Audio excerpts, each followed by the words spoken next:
Hi guys, my name is Kelly from Bliss For You Sublimation. Today we're going to do a t-shirt. I have a design already printed out that I wanted to put on this.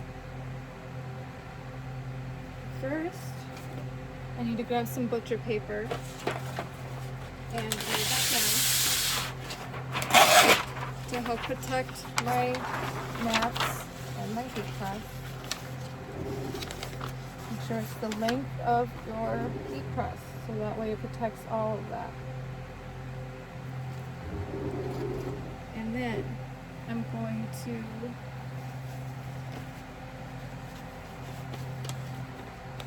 lay this down and roll it.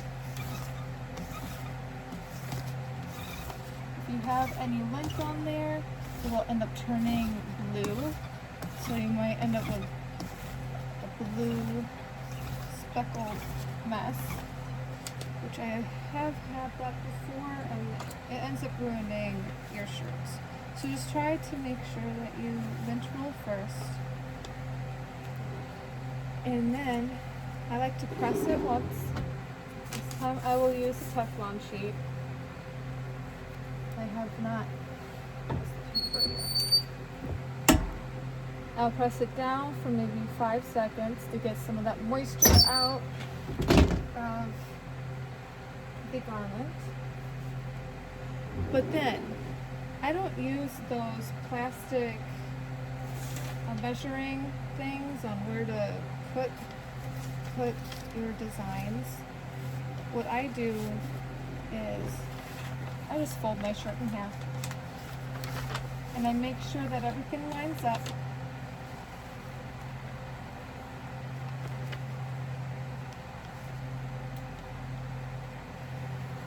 And it's got to line up perfectly, as perfect as you can get it to, so you have the true middle.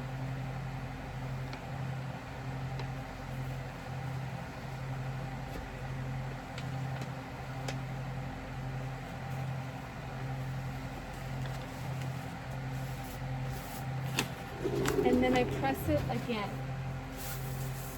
Pressing it again is going to create that crease in the middle that I can go off of.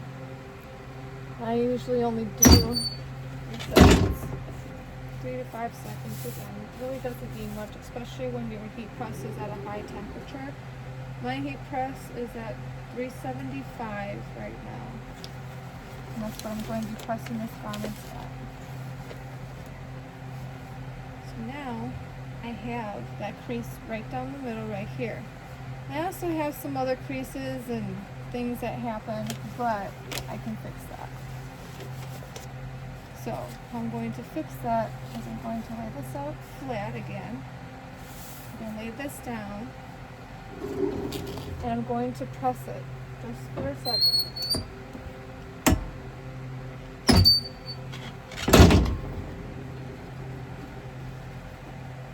And that made it much flatter again. And I still have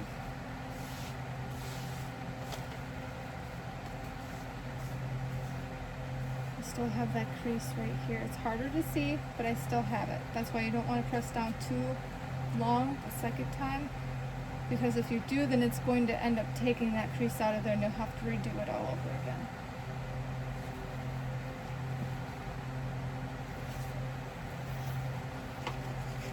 Today, I'm going to be doing this design.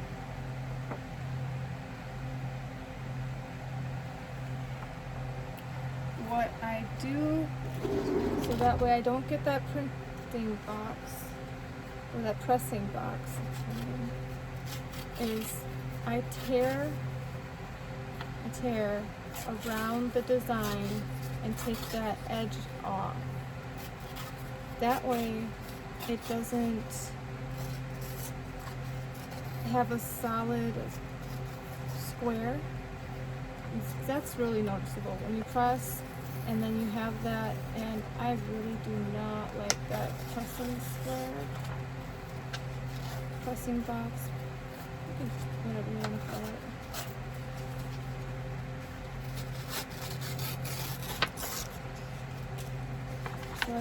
what I'm doing. I'm just ripping the sides off. Make sure not to rip off any of your design.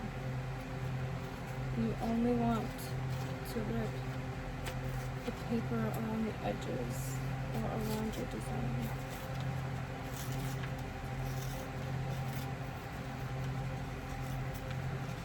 There are times where I accidentally rip like a corner of the design, and if I do that, then I try to do my best with taping the back of the paper to help keep that design together so it's not noticeable that there was a rip in it or anything, so it doesn't look bad.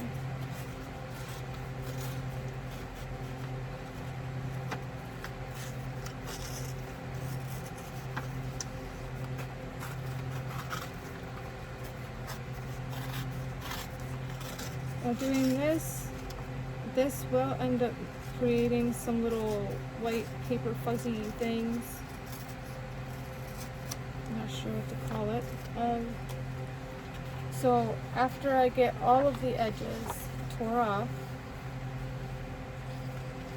I just kind of shake it out.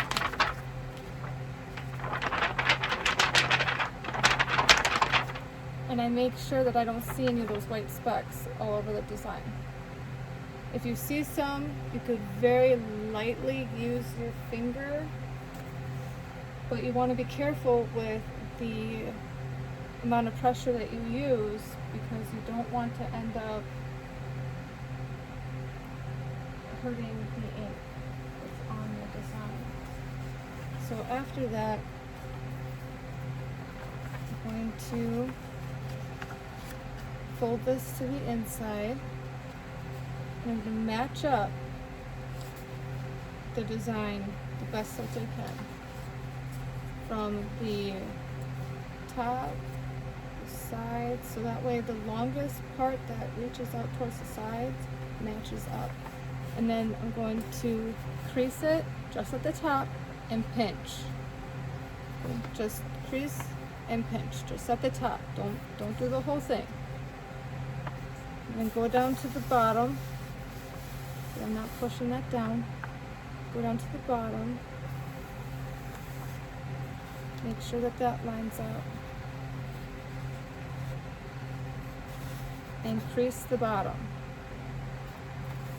So it's just the top and it's just the bottom.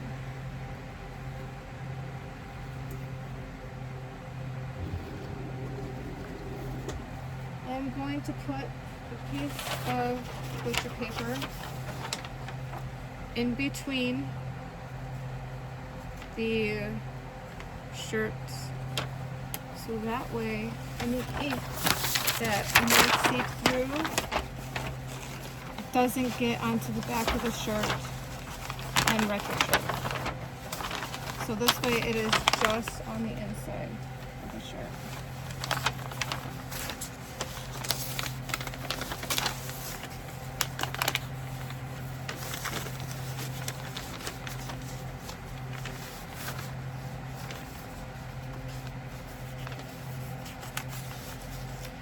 Good place where it can be right in the middle where you need your design, or up in the corner, wherever you're placing your design. And get it all to lay flat again. All of the shirt.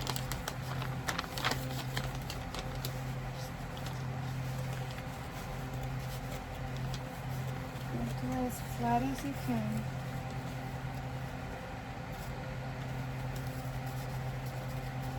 Even that paper that's underneath it. You don't want anything to have wrinkles or creases and create more problems for you. So I'm going to take the design and I'm going to place it upside down. I'm going to line it up with those creases that I made in the beginning. So right here was a crease.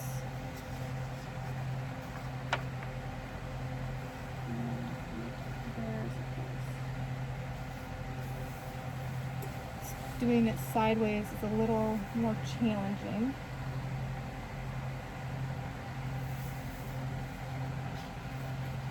Because it's harder to see if it is on straight.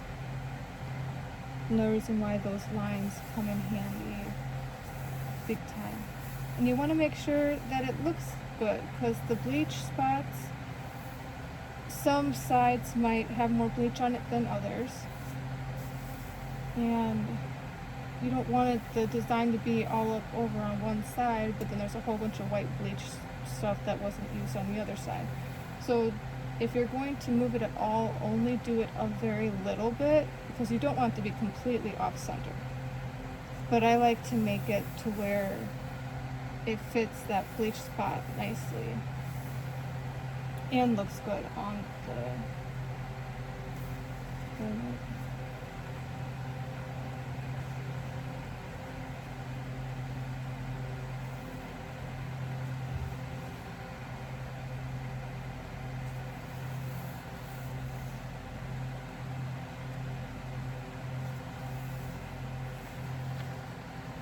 make sure I'm not too far off. There we go. And then take heat resistant tape. Once you get it placed where you want it, and you tape all around. Make sure it's nice and flat. If it was just a rectangle and you pressed it and you needed heat tape, you might need less heat tape because the edges would all stay down flat more. But since I took the edges off and it's all uneven, I use more tape on areas that are pulling up or the edges, just because I want to make sure that that doesn't create ghosting or some other kind of problem when pressing it. You don't want it to move, and you don't want it to mess up your design at all. So have it nice and tight to the fabric. Maybe I do overkill on the tape, but I'd rather be safe than ruin a shirt.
Now that I have that all taped down, I'm going to grab another piece of paper, one that is long enough to cover the whole entire shirt and my heat press.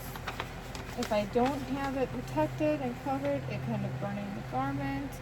Ink could end up getting up onto your heat platen, and that will end up creating more issues. It could wreck your heat plate.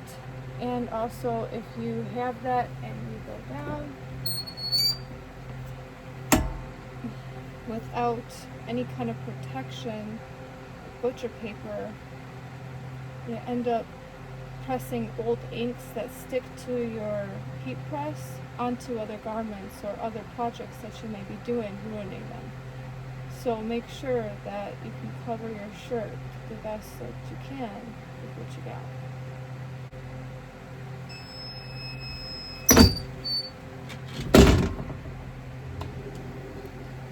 It's very, very hot, so try not to touch it yet.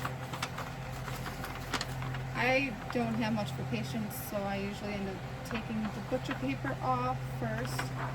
But as you can see, there is some ink on the butcher paper.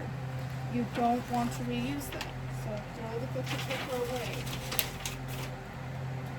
You see through the paper how much more vibrant the colors already are popping, and that's a good sign that it sublimated onto your shirt. Now it's very hot, so usually you could use heat-sensitive, heat-resistant gloves. I don't.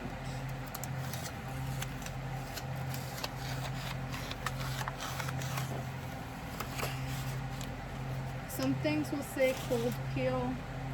I usually do more of a hot peel.